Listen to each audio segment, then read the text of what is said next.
A Hall of Fame is a place that honors people that are exceptional at what they do. It exists to remind future generations of the greatness of these people from the past. Hebrews 11 tells us that faith is the confidence that what we hope for will actually happen. It gives us assurance about things we cannot see.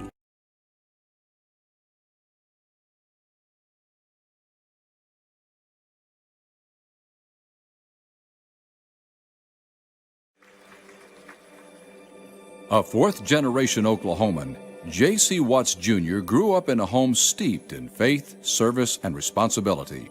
This provided the foundation as he navigated being one of the first black children to attend an all-white elementary school, the first black quarterback at Eufaula High School, and the careers that lay ahead.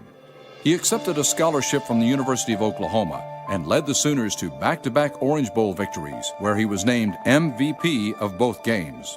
After his collegiate football career and earning a degree in journalism, Watts declined an offer from the New York Jets and signed with the Ottawa Rough Riders of the Canadian Football League. He led the team to a Grey Cup appearance, Canada's Super Bowl, before returning home as youth pastor for Del City's Sunny Lane Baptist Church. After 8 years as youth pastor, service on the Oklahoma Corporation Commission, and being elected to serve Oklahoma's 4th Congressional District in the United States House of Representatives, Watts made the move to the nation's capital. Highlights of his career on the Hill include delivering the GOP response to President Bill Clinton's State of the Union address, authoring President George W. Bush's faith-based initiative, the Community Solutions Act of 2001, playing a critical role in legislation creating the National Museum of African American History and Culture, and presenting Rosa Parks the Congressional Medal of Honor. Back in Oklahoma, he established a private consulting business, became president of Mustang Equipment, the first African-American-owned John Deere dealership in the company's history, and is launching BNC, the nation's only channel dedicated to covering the unique perspective of African-American communities. It is with wife Frankie that Watts has instilled in his own children and grandchildren the same faith, service, and responsibility he knew from an early age. With all the titles owned by Watts, athlete, pastor, congressman, consultant, author, and businessman, it is those of husband, dad, and Big Daddy to his grandchildren that have provided the greatest accolades and sense of achievement for Eufaula native J.C. Watts Jr. You never lose. You either win or you learn from the circumstances that you're faced with in life. You either win and accomplish what you're trying to accomplish, and when you don't, you take that as a learning period, or as a life lesson, and you learn from it. I think Albert Einstein said, I didn't fail 1,000 times. I just found 1,000 things that didn't work. Yeah. Blessed to be recruited by many schools, and I finally made a decision that I was going to stay in the state. So if you're going to stay in the state of Oklahoma and play, it's either OU, Tulsa, or OSU. And I liked all three schools, but at the end of the day, the Silman boys, Leroy, Lucius, and Dewey, they too are from Eufaula. And, just great guys and good football players. And I remember in the 7th grade, OU kind of hit my radar screen because we played Nebraska. University of Oklahoma played the University of Nebraska in the game of the decade. And both teams were undefeated, played in Norman. And for the first time in my life, I saw someone on national television that I knew personally. It was Lucius Silman. And it clicked with me in a way that I had not, it intersected with me in a way that I had never experienced, just because Lucius dated my sister and in high school, and this guy that was in my front room, now he's on my TV screen. That was a big deal in Eufaula, Oklahoma, to the kids down there.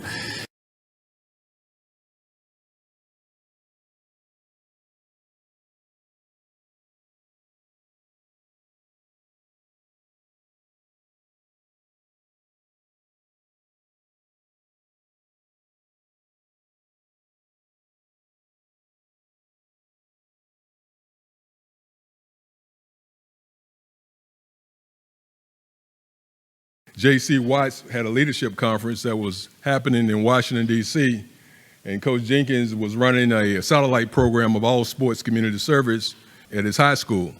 And so the kids, they didn't have computers, so they actually turned in the applications handwritten. J.C. Watts and I, we had been drafted by the New York Jets in 1981. He and I both went to Canada, and we had never hooked back up until 25 years later. And this opportunity presented itself, and he was able, through our relationship, he allowed these kids to come on the trip. Of course, that was their first time flying. They flew on American Airlines. The reason I mentioned American Airlines because come full circle, Fred Burns became the overall winner of that conference. And then later on, he became the valedictorian of Wingfield High School. And now he's a software engineer for American Airlines.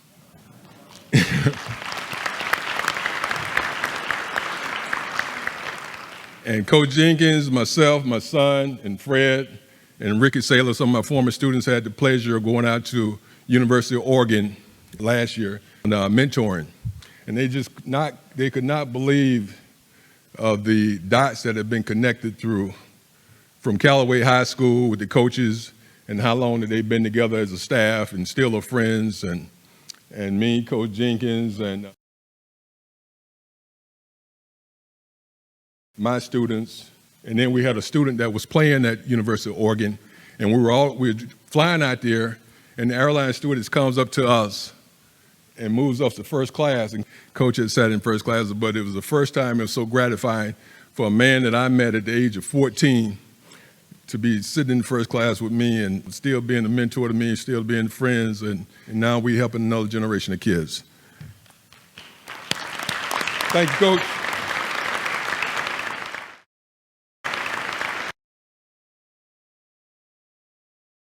We begin our story in 2009. Howard Ballou introduced you to Fred Burns. The Wingfield Falcon was homeless, but flew through adversity to shine at DuPont on the gridiron and in the classroom as valedictorian. One of the people in Burns' corner is Super Bowl champion Tyrone Keys. All of these people that I'm about to mention have been assigned by God to assist me on the road less traveled. Mentor, Mr. Tyrone Keys, who came in from Tampa, Florida to come down and support me. All of my family, friends, coaches, teachers who have helped pave the road that allowed me to walk straight. To my fellow classmates, I would like to let you all know that I love you. You have given me the opportunity to share fun memories and learn life lessons. However, high school is now over. There are no more skip days, no more food fights, or even another prom night. But I promise you that I remember you for the rest of my life. See, we are powerful beyond measure. There's nothing wrong with letting your light shine. No matter what you go through or where you come from, you can still rise to the top. I made it through hard work and perseverance. I have done things in my life and been through things in my life that have altered my ability to be normal. But I ask you, my friends, what is normal? And if I had the opportunity to live life over, I wouldn't change a thing, because my flaws have created me to the person I am today. As I conclude, I would like to state that I stayed in foster homes, group homes. Just the thought of these things took my pride and almost robbed me of my glory. But through the trials and tribulations, I made it, Mr. Valedictorian. Thank you. I think what Fred has done is showed everybody that regardless of your setbacks, you can make a great comeback. Burns has accomplished even more in the last 7 years. An engineering degree, going back to DuPont to donate computers, and following his dream. So I work as a software engineer at American Airlines in Dallas, Texas, full-time. On the side, I make iPhone apps as my you gotta have, they say you have to have a job and a hustle, and so programming is my passion. Mr. Keys, I've been there the whole way, and he's like, you know what, Fred, we need to find a way to keep this going for the next Fred Burns, for the next person coming behind. Tyrone paid it forward to Fred. Fred is doing the same for Jordan Jefferson. The Callaway Charger is the winner of the first Fred Burns Scholarship Award.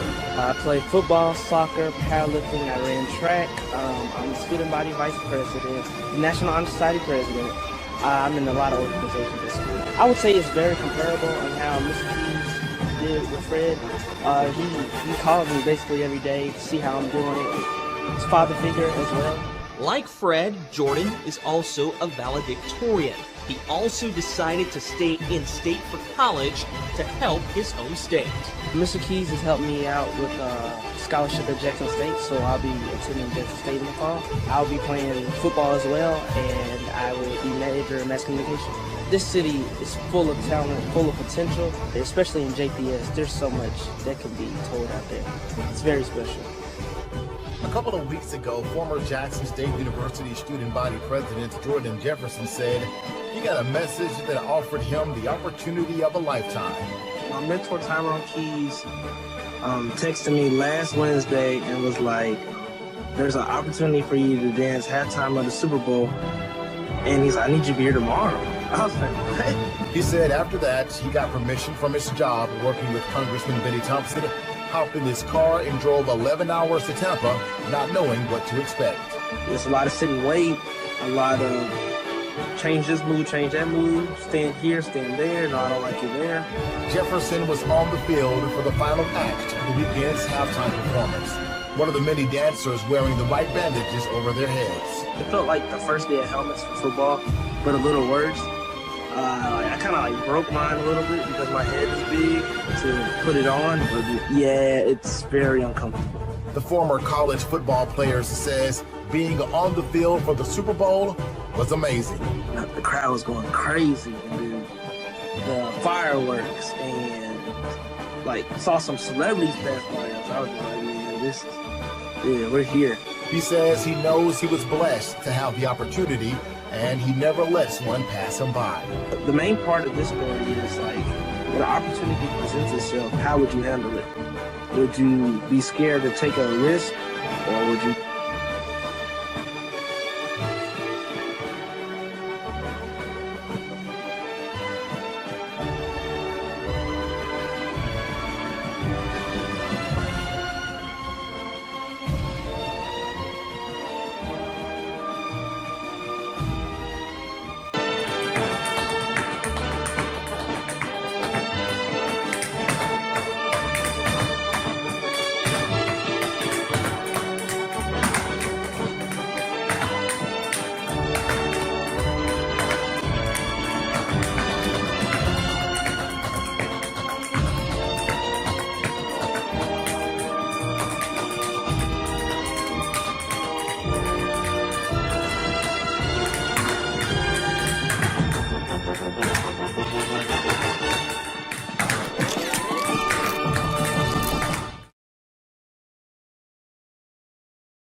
There must be lights burning brighter somewhere. Got to be birds flying higher in a sky more blue. If I can dream of a better land where all my brothers walk hand in hand, tell me why, oh why, oh why can't my dream come true? Oh why?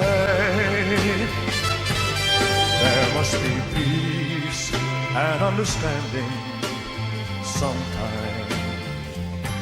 Strong wind of promise that will blow away all the doubt and fear. If I can dream of a warmer sun where hope keeps shining, oh everyone, tell me why, oh why, oh why won't that sun appear?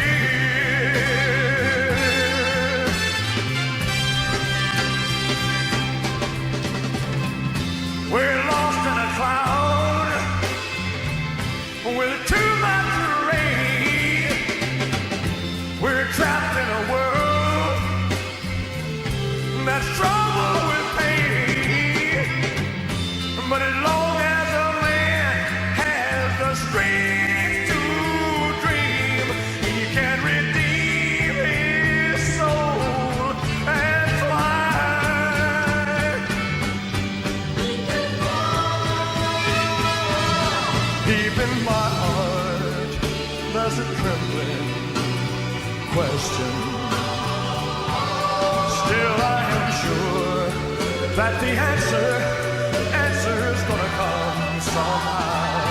Out there in the dark, there's a beckoning candle.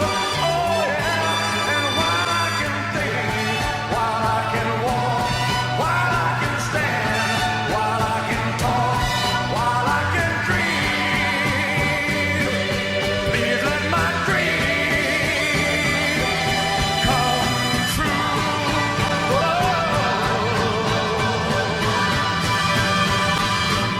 Right now, oh, let it come true right now.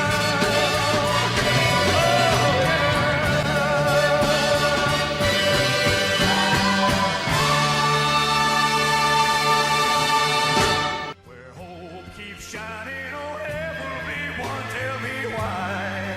Oh why won't that sun appear?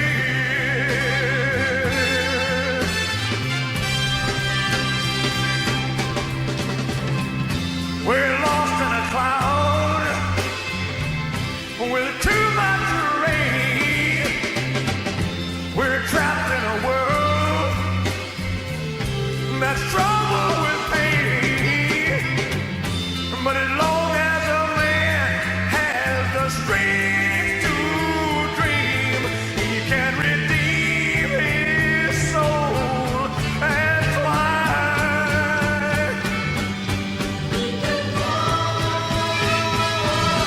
Deep in my heart, there's a trembling question. Still I am sure that the answer's gonna come somehow. Out there in the dark, there's a beckoning candle. Oh yeah, and while I can think, while I can walk, while I can stand, while I can talk, while I can dream, please let my dream come true.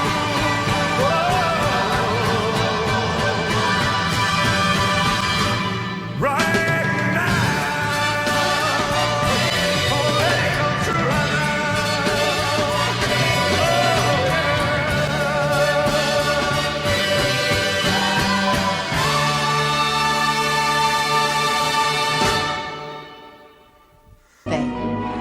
What an example of the power of love. One teacher, one student, a future of many, many possibilities. Wow.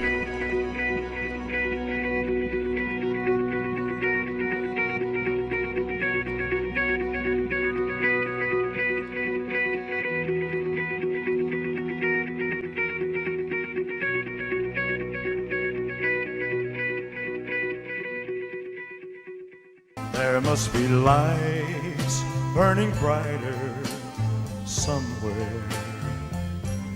Got to be birds flying higher in a sky more blue. If I can dream of a better land where all my brothers walk. I am so grateful for all the men and women, black, white, red, yellow, brown, who have sown into my life over the last 62 years. Pastors, business people, coaches, I am totally grateful to them all. Two things I've learned in my 62-year journey that I want to leave with you, that I have adopted and have stood on these principles all of my adult life. One, we all are dysfunctional. It's just a matter of degree. We come into the world bent the wrong way. And if you think you're not dysfunctional, that's your dysfunction. The tragedy in life is not that we are dysfunctional. The tragedy in life is when we allow our dysfunction to become are normal. My faith and athletics have taught me, try every day to do life better. Don't ever allow your dysfunction to become your normal. Secondly, my 62-year journey has taught me that you can take all the credit in the world when you get it right, but you have to be responsible when you get it wrong. I am grateful that this place that you and I call home and the rest of the world calls Oklahoma, that somebody at the Oklahoma Hall of Fame thought that the story of Oklahoma would not be complete without the mention of J.C.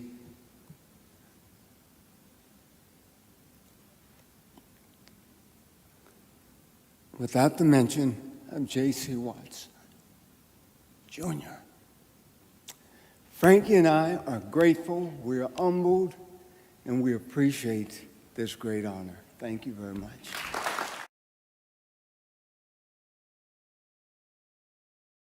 For many are the plans in a man's heart, but it is the Lord's purpose that prevails. Thank you all. God bless. Ladies and gentlemen, please show your appreciation for the on and off-field accomplishments of 2009 inductee Tyrone Keys. You earned it. Oh, okay.